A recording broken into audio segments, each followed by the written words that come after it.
이 시간에는 자족하십니까? 라는 제목으로 하나님의 은혜를 나눕니다. 더불어서 여러분들에게 하나 더 여쭤보도록 하겠습니다. 여러분들은 행복하십니까? 여러분이 이 세상에서 행복이란 말처럼 많이 쓰고 아름답고 사람들이 좋아하는 말은 없을 것 같습니다. 그러나 행복이란 것은 쉽게 얻을 수 있는 게 아니에요.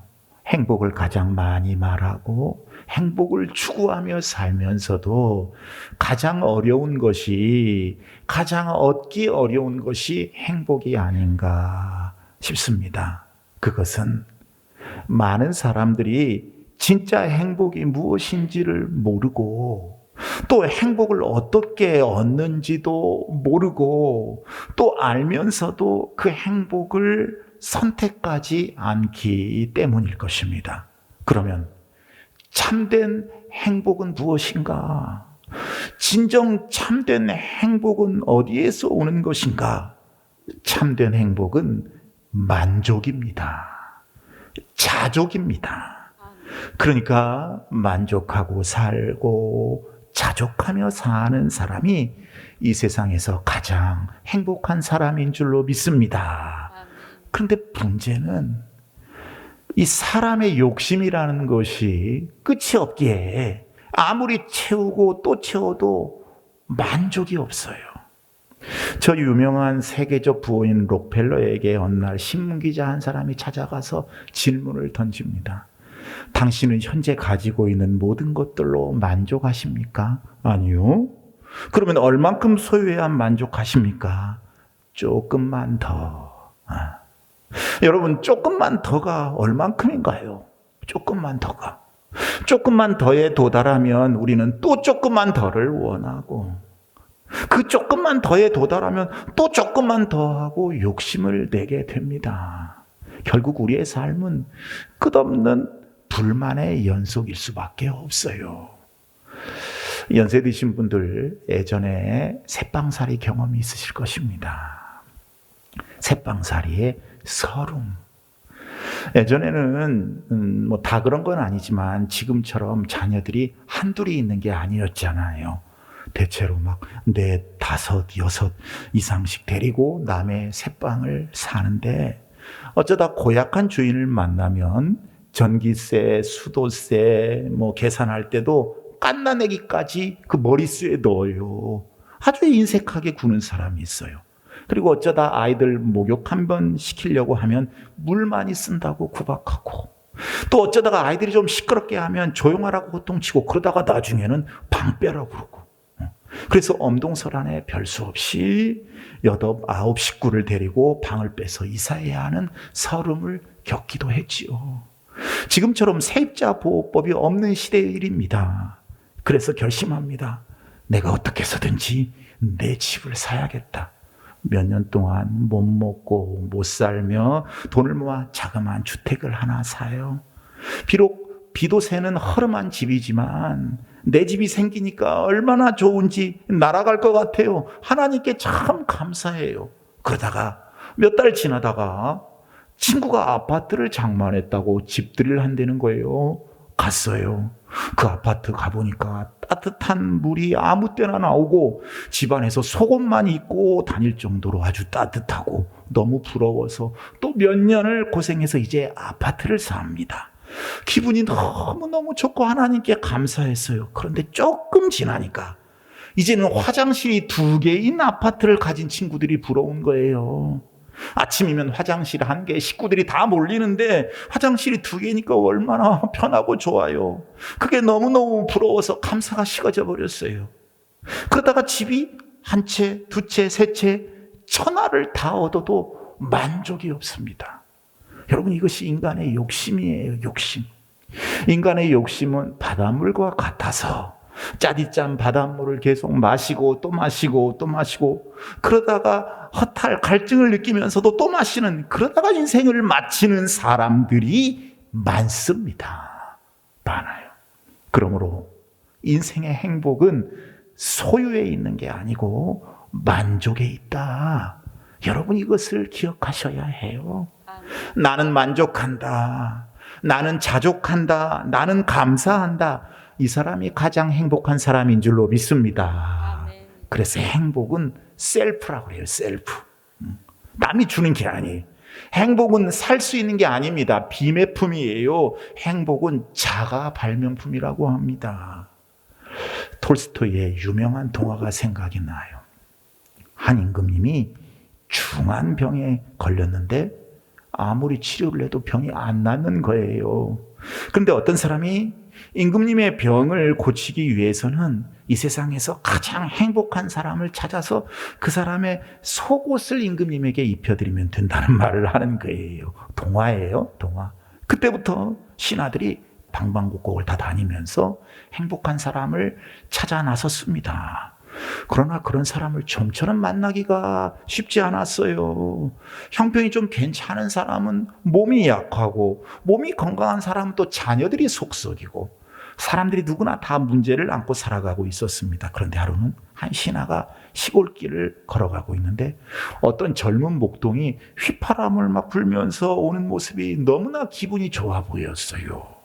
양떼를 거느리고 오는 그의 모습이 그렇게 행복해 보일 수가 없었습니다. 얼굴에는 기쁨이 넘치고 어깨는 막 들썩들썩이고 발걸음은 경쾌했어요. 그래서 신하가 이 목동의 뒤를 따라가 봤더니 어느 오두막으로 들어갔어요. 하루의 일과를 다 마치고 잠자리에 들기 전에 하나님께 기도드리는 소리가 창밖으로 새어나왔습니다. 하나님 아버지 감사합니다. 오늘 또 일거리가 있었습니다. 감사합니다. 오늘도 배불리 먹여주시니 참 고맙습니다. 참으로 행복한 하루를 허락해 주셨으니 정말 감사합니다. 신하가 바로 이 사람이다 생각하고 젊은 목동 앞에 나타났습니다. 그리고 자초지종을 다 말한 후에 내가 사례는 얼마든지 하겠으니 당신의 속옷을 내게 줘 임금님의 병을 고칠 수 있게 해주십시오 라고 말을 했어요. 근데 가만히 듣고 있던 그 젊은 목동이 난처한 목소리로 반응을 하는 거예요. 사실 저는 이 세상에서 가장 행복하게 살아가는 사람이면은 틀림이 없습니다. 제가 가장 행복한 사람입니다. 그런데 어쩌지요? 안타깝게도 내게는 속옷이 없으니 이를 어쩌면 좋단 말입니까? 그 젊은 목동은 너무나 가난해서 속옷을 입을 만한 형편이 못 되었던 것입니다. 사랑하는 여러분, 이 이야기가 우리에게 깨우쳐 주는 것이 무엇입니까? 참된 행복은 물질의 많고 적음에 있지 않다는 사실입니다. 아무리 적은 것이라도 감사하며 만족할 때 우리 마음속에 참 행복이 깃들 수 있음을 일깨워주는 이야기이지요. 그러므로 여러분들도 소유가 아닌 믿음으로 행복을 창출해 나가는, 다시 소유가 아닌 믿음으로 행복을 창출해 나가는 그런 복된 성도들이 다 되시기를 바랍니다. 이 믿음에서 자족이 나오고 이 자족에서 풍성한 기쁨의 삶이 나오게 되는 줄로 믿습니다. 오늘 말씀 기독교 사상 가장 위대한 사도였던 바울 사도의 고백이 나타나요. 오늘 본문 11절 12절 말씀을 읽어보겠습니다. 내가 궁핍함으로 말하는 것이 아니니라. 어떠한 형편에든지 나는 자족하기를 배웠노니 나는 비천에 처할 줄도 알고 풍부에 처할 줄도 알아. 모든 일 곧 배부름과 배고픔과 풍부와 궁핍에도 처할 줄 아는 일체의 비결을 배웠노라. 여러분, 여기서 성경은 바울 사도가 저절로 자족할 수 있게 되었다고 말하지 않습니다. 사도 바울은 자족하는 것을 배웠다고 그랬어요. 배웠다고. 그에게는요, 집도 아내도 자식도 없었습니다. 가까운 친구가 몇몇 있기는 했었지만 그가 죽기 전에 모두들 바울을 배신했어요. 그리고 여러 번 심한 매를 맞았습니다. 옥중에서 밤을 지새운 적이 한두 번이 아니었어요. 그런 대부분의 생애를 궁핍하게 살았고 심지어 생활 필수품도 없이 지낸 적도 많이 있었습니다. 그는 추위와 굶주림의 고통을 누구보다 잘 알고 있었어요. 그러나 이와 같은 역경 속에서 자족하는 방법을 배웠다는 거예요. 하나님께 감사하는 방법을 배울 수 있었다는 거예요. 여러분, 그러니 자족은 배워야 하는 것입니다. 배워야 하는 거예요. 우리 인간의 본성은 아담으로부터 물려받은 그 부패한 성품 때문에 불평과 불만입니다. 감사와 자족이 아니기 때문입니다. 그러므로 여러분, 저와 여러분들도 하나님이 섭리하시는 환경을 통해 자족을 잘 배워나갈 수 있기를 축원합니다. 아멘. 그러면 바울이 배운 그 자족의 비결이 무엇인가?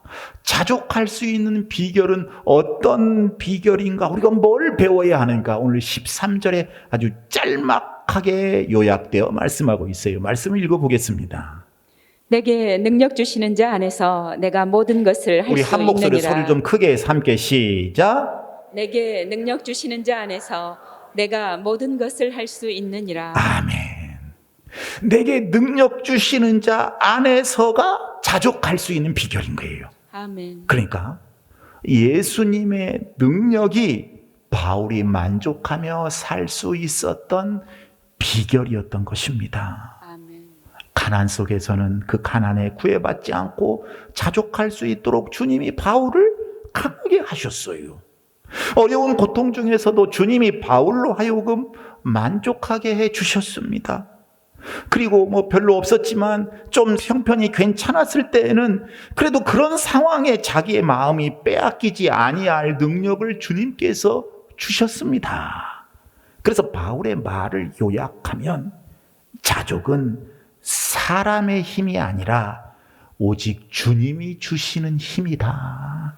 아멘. 주님의 능력만 받으면 어떤 환경에서든지 자족하며 살아갈 수 있다라고 말하고 있는 거예요. 아멘. 사랑하는 여러분, 여러분에게 이와 같은 주 안에서 능력 주시는 자 안에서의 비결이 있으십니까? 어떤 환경에서든지 주님이 주시는 능력, 그 능력을 꼭 경험하고 사시기를 소망합니다. 아멘. 그러면 우리 환경이 바뀔 때마다 우리 주님이 주시는 능력이 실제로 어떤 능력인가? 어떤 때는 우리가 부유하게 살고, 어떤 때는 가난하게 살고, 어떤 때는 편안하게 살고, 어떤 때는 어렵게 살고, 어떤 때는 힘들게 살고, 어떤 때는 기쁘고 즐겁게 살지만 하나님이 그럴 때 하나님이 주시는 능력이 어떤 능력인가? 첫 번째로는요, 환경의 노예가 되지 않는 능력입니다. 아멘. 어떤 환경을 만나든지 그 환경에 매이지 않고 살 수 있는 능력을 의미해요. 여러분, 우리 사람은 환경의 변화에 따라 대단히 민감합니다. 부유하던 사람에게 갑자기 재난이 닥치면요, 정신을 차리지 못해요. 아무리 믿음이 좋은 사람이라도 하더라도요, 한동안은 정신을 못 차리는 경우가 많이 있어요. 그때는 기도도 안 나오고 찬송도 안 나온대요. 한참 정신을 잃고 있다가 나중에 겨우 주여 하고 찾는 것이 보통 사람들의 일반적인 태도입니다. 그런데 그와 같이 암담한 상황에 놓여 있을 때에도 이상한 힘이 자기의 내면에서 일어나는 것을 느낍니다. 이것은 경험 안 해본 사람은 몰라요. 도무지 자신을 주체할 수 없는 어려운 환경인데도 이상하게 환경을 마음대로 다스릴 수 있을 것 같은 자신감이 생기고, 또 자기가 절대로 망하지 않으리라는 믿음이 생기면서 나름대로의 기대를 가지고 환경을 내다볼 수 있는 힘을 갖습니다. 하나님께서 주일 강단을 통해서 주신 말씀이 생각나면서 이제는 하나님의 시각으로 위에서 초연하게 바라보기도 합니다. 여러분, 이것을 체험해 보신 적이 있으신가요? 환경을 초월해서 모든 것을 다스릴 수 있는 이 신비스러운 힘을 여러분 아십니까? 이것은 환경의 노예가 되지 않는 능력이고, 지금 바울이 이러한 하나님의 능력을 고백하고 있어요. 환경이 바뀔 때마다 혹 어려운 환경이 될지라도 그것을 초월할 수 있는 하나님의 능력을 체험한 사람. 여러분, 이런 사람 가운데 대표적인 사람이 있죠. 구약의 요셉입니다. 여러분, 요셉의 일생을 한번 생각해 보십시오. 아버지로부터 그렇게 총애를 받던 소년이 하루아침에 노예가 되어버립니다. 뭐가 됐다고요? 노예가 되어버렸어요. 그러나 요셉의 환경이 그렇게 바뀌었을 때 그에게 따라다니는 말씀이 하나 있어요. 여호와께서 요셉과 함께 하심으로 라는 말입니다. 이 말은 무엇을 의미합니까? 노예가 되는 비참한 환경에 요셉이 내던짐을 받았지만 그 속에서 하나님이 그 모든 환경에 구애받지 않고 자족할 수 있는 사람으로 능력을 주셨다는 말씀입니다. 할렐루야. 아멘. 그러므로 요셉이 노예 생활을 할 때도 얼마나 당당하게 밝은 얼굴로 생활을 했는지 우리는 성경을 읽으며 짐작할 수 있어요. 조금 지나서 요셉의 환경이 또 한 번 바뀝니다. 이제는 요셉이 감옥으로 끌려가게 됩니다. 그럴 때도 꼭 같은 말씀이 성경에 나와요. 여호와께서 요셉과 함께 하심으로. 아멘. 이것은 감옥에서도 요셉이 그 환경에 매이지 않고 환경을 이길 수 있는 능력을 우리 하나님으로부터 받았다는 말씀이에요. 아멘. 그러므로 요셉은 감옥에서도 어둡지 않고 오히려 다른 사람들을 도우면서 기쁘게 감옥 생활을 할 수 있었습니다. 여러분, 바울도 마찬가지예요. 네로 황제가 파놓은 지하 감옥에 갇혀서 쇠고랑을 차고 있었지만 주 안에서 기뻐하라고 외칩니다. 주 안에서 기뻐해라. 빌립보서에 보면요, 이 기뻐하라는 말씀이 참 많이 나와요. 이것은 내게 능력 주시는 자 그분께서 환경에 매이지 않고 환경을 다스리는 능력을 주셨기 때문인 거예요. 아멘.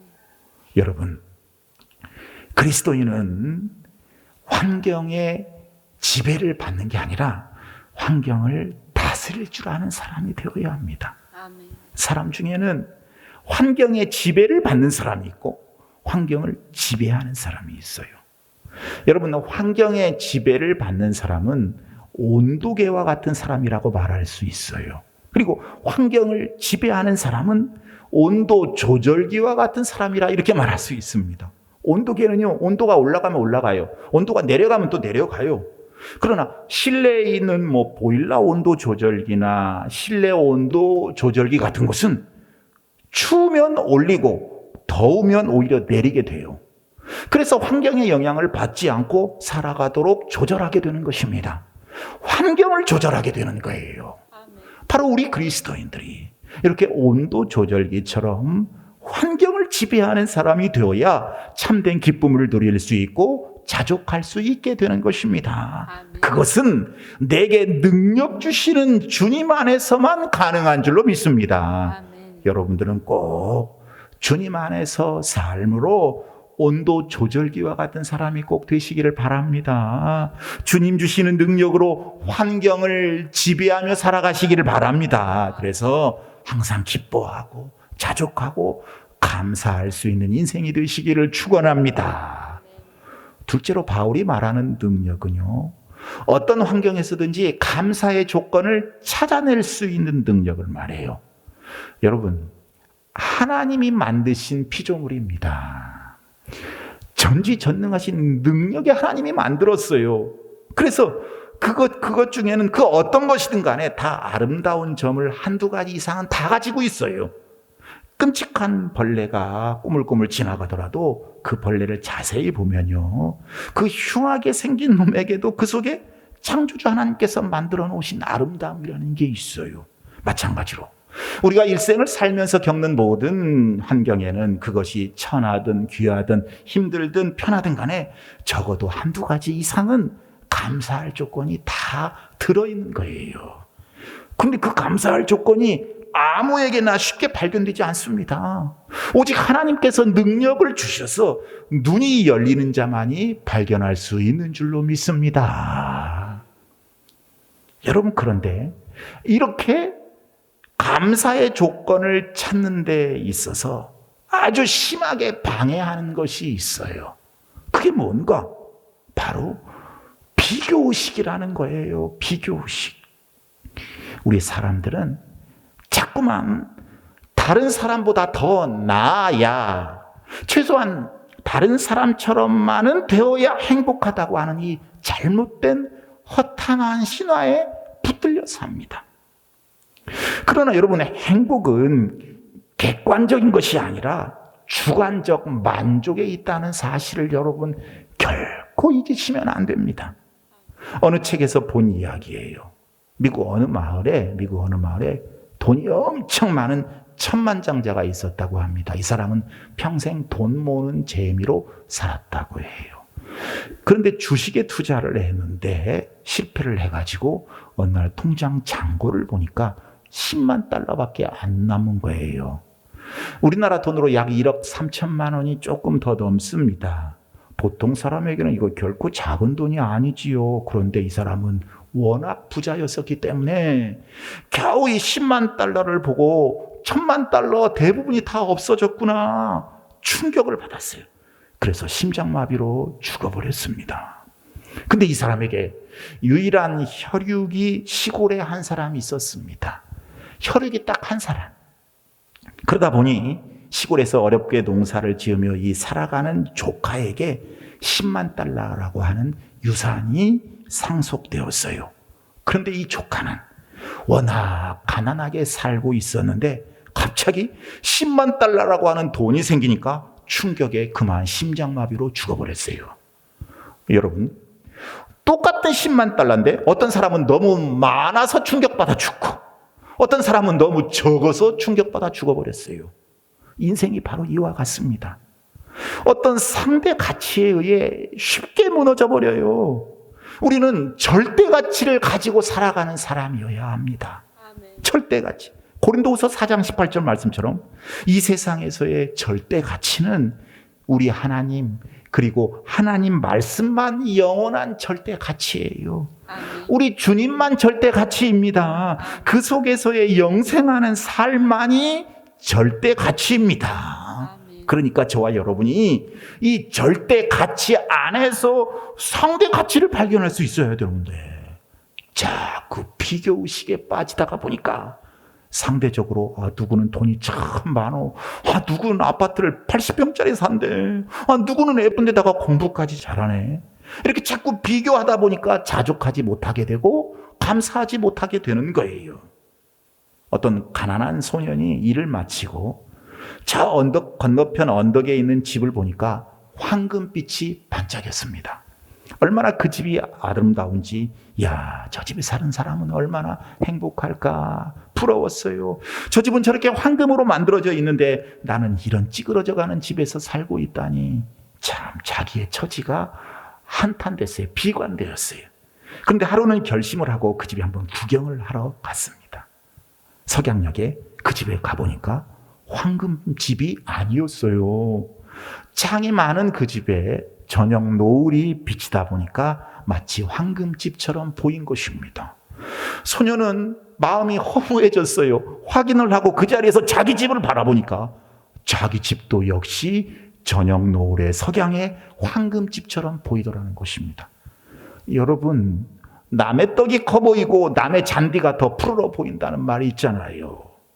우리는 흔히 만족의 조건을 밖에서 찾으려고 합니다. 남과 비교해서 찾으려고 합니다. 그것 때문에 축복을 발로 차버려요. 그것 때문에 인생을 낭비합니다. 남과 함께 천국 가는 게 아닌데요.